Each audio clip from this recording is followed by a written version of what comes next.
window smashed, the glass went everywhere, lacerations to my face, my body, blood pouring everywhere.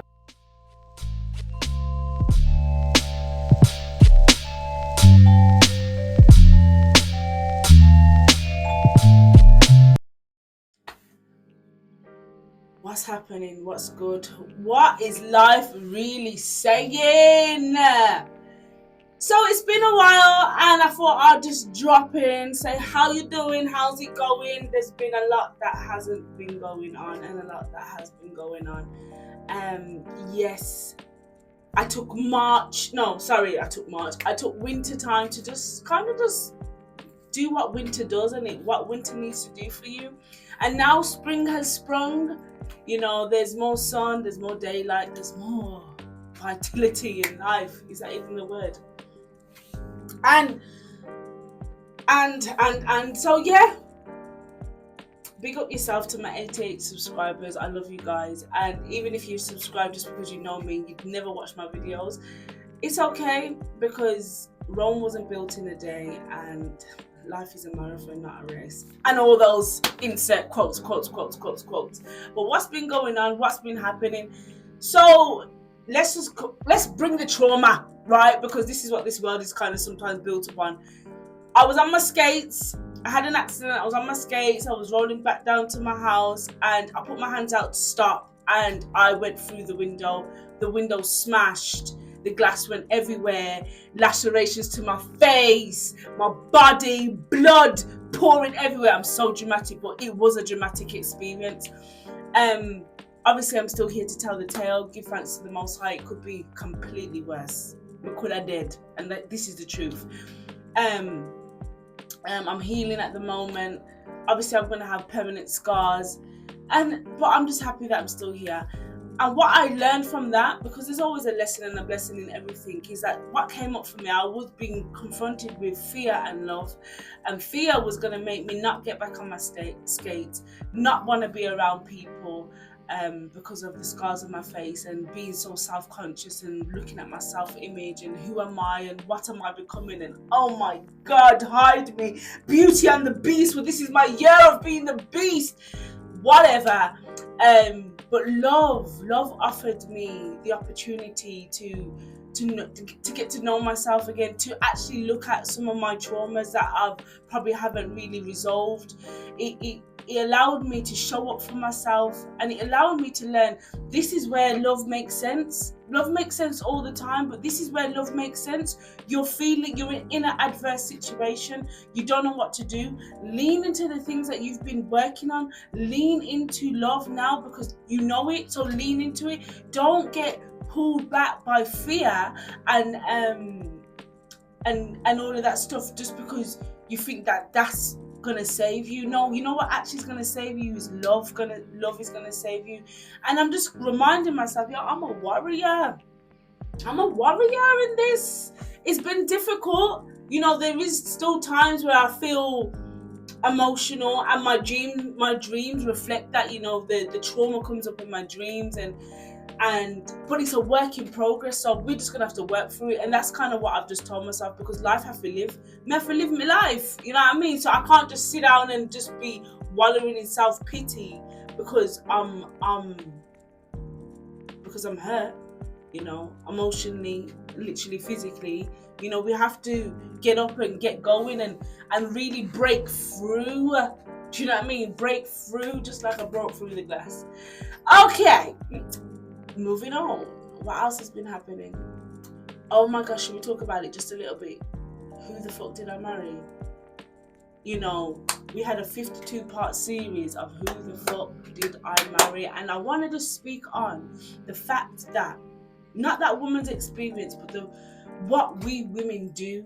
We see red flags. Whoa, we think it's carnival, and it's not carnival. It's life saying this ain't the one. But because we want what we want, we try to mold, shape, design, construct some form of love story And what we're really doing is creating poison for ourselves. And then we have to go through a process of healing ourselves because we didn't take heed to the signs that we were being given. Right? We cannot blame the other when we have to take accountability and responsibility for ourselves. Why do we want to even entertain the possibility of being hurt? Moving on. Grief. Oh my God! Why don't they teach you coping mechanisms in school? I don't understand this. I don't get it. So we laid my uncle to rest, and he was a great, vibrant, beautiful spirit, you know what I mean? Regardless of how he lived his life, he lived a very colourful life, but I know at the true essence of him, he's a bright light, right? And it's just a reminder to really lean into the relationships that you have whilst you have them, you know what I mean? And don't take that for granted, because now in my mind, it's like, man, I'm never going to hear my uncle again. I'm never going to hear him. And if you won't know my uncle, but he's a very loud, vibrant, opinionated person. I'm not going to hear that again. I'm not going to see him again. Do you know what I mean? And those things, you know, it can press on your heart because you take it for granted. Like in my mind, I'm thinking, my uncle is going to live to 80, to 90. Like my grandma, we celebrated my grandma's 90th just gone. And, you know, you just assume that people are going to live life, you know, live a good stretch of life, and they don't. And it's just a reminder, like, grief is just coming and it's just gonna be here, right? And what can we do? We have to learn to cope, find ways to cope.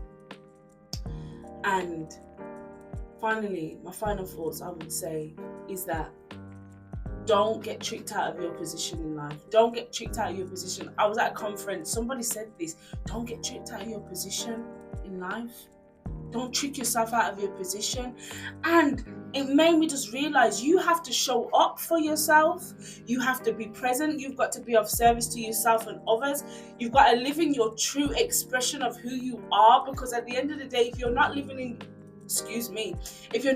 the truth of who you are, what are we doing? What is actually happening here? So the more and more, sometimes we can get, you know, hell-bent, stuck upon who am I, where am I going, who am I becoming? But the real answer to all of that is to live in your true expression. Express yourself. Don't always think about the destination. Think about the process. Think about the journey. Really just flow like the water flows. Flow in what you feel called to do. And always listen to your intuition. Listen to that you feel called to do something, and it's not just a one-time thing. It keeps on coming up. Be aware of where you come alive, where you're really excited, because that can be an eye-opener to what your interests are, right? And lean more into that. Lean into your greatness. Lean into your joys. Walk in your truth and your light and your love, because it's needed.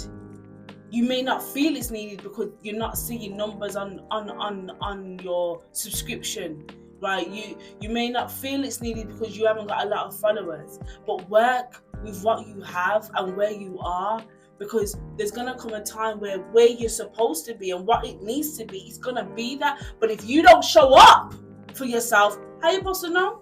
So continue showing up day by day. Continue to get a bit better, and eventually you're gonna keep unwrapping like that. When you play that game, pass the parcel, you're gonna unwrap until you get the prize, and that prize is you. You're gonna get to a place where you are at peace and oneness and wholeness with yourself, and I think that's a very beautiful place to be. So continue to unwrap your life so you can enjoy the prize of becoming your greatest version.